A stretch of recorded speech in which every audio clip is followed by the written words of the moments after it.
Hello and welcome to another episode of Beer Man's Noble Beer Reviews. Today I have another beer from Live Oak to review. This is, I think, the most famous beer that they make, the Live Oak Hefeweizen. It is, from my own opinion and a lot of other people that I've heard, the best American version of a Hefeweizen. It is 5.3% alcohol by volume. I don't know if you can see it on there. Excuse me.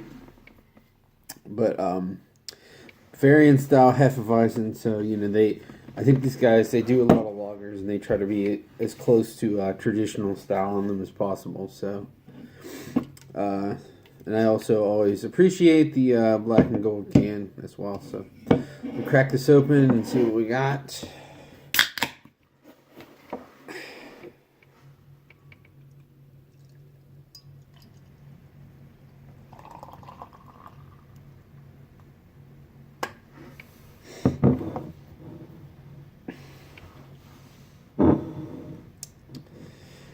And that, switch this up here a little bit.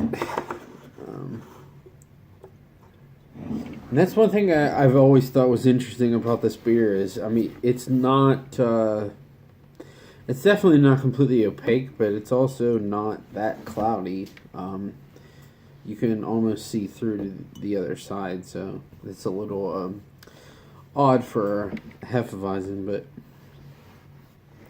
I don't really care what it looks like as long as it tastes good. So, again, it poured probably like a half finger's worth of head, and it's dissipating pretty quickly. But I know this is a pretty lively beer just from having it before.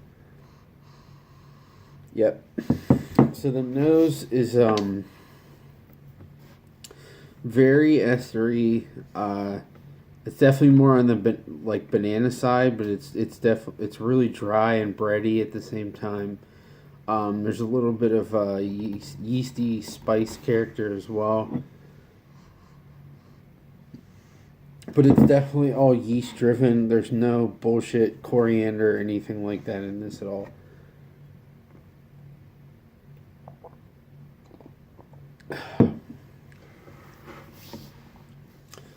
My God, is that refreshing?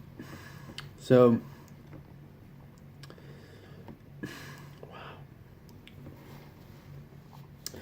It is very estery, but it's also dry at the same time. It's not. It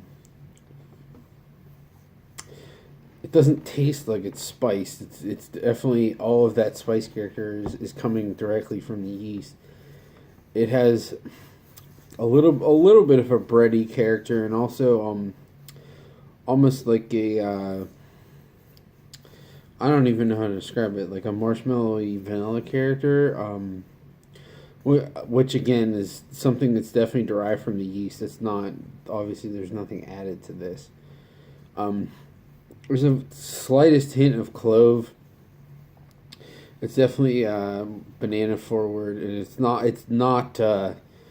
some estery character from yeast is also gives off like an orangey character. It's definitely not like that at all. This is very dry, but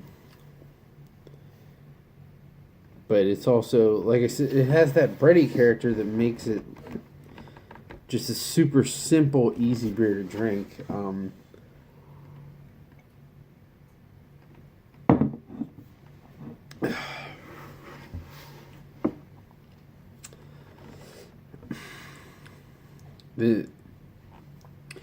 So I'm actually glad that I'm reviewing this now, because I hadn't had Weihenstephaner in a long time, and I just had it a couple weeks ago, just because I happened to be at a bar that had it, and I hadn't had it in a while, and it was, it's like $5 for a pint, so I was like, what the hell?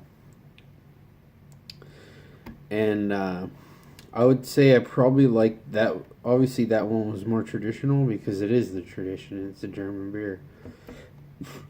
But this is really damn close, and an amazing version of it from an American brewer. And I would say that this is better than 95% of the German versions of this style. It is just so incredibly dry, yeasty banana. But at the same time, it's just really simple and awesome, easy to drink. I like this is the type of beer that the people who love the giant pastry stouts, and I'm not saying I don't either. I love some of those as well, but they're for special occasions and on in low quantities. Like the people who love those, I really wish that they love these too. And some people do. They have appreciation for everything like I do. But other people, like, that's what they just want that, or they just want, all the hops they can get, and they don't like.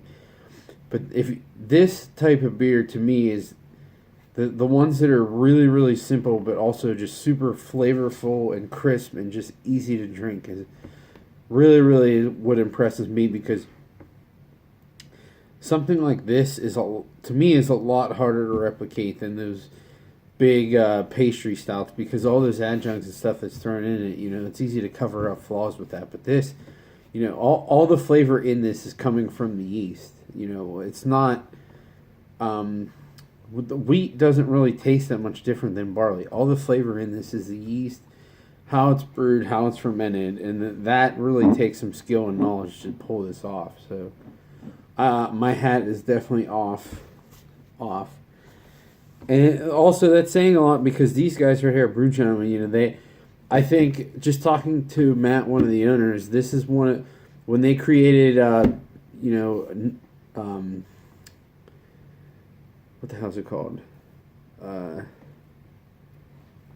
BG Hef and Straight Up Regs, which is, renamed. This is what they had in mind. Like, they wanted, and that's why it's called BG Hef, because this is just called Live Oak Hefeweizen. Very simple thing, but it's a fantastic beer. Something that people will come in there anytime. I mean, it's not a flagship beer. They don't have it all the time, but it's not meant to be some special crazy beer.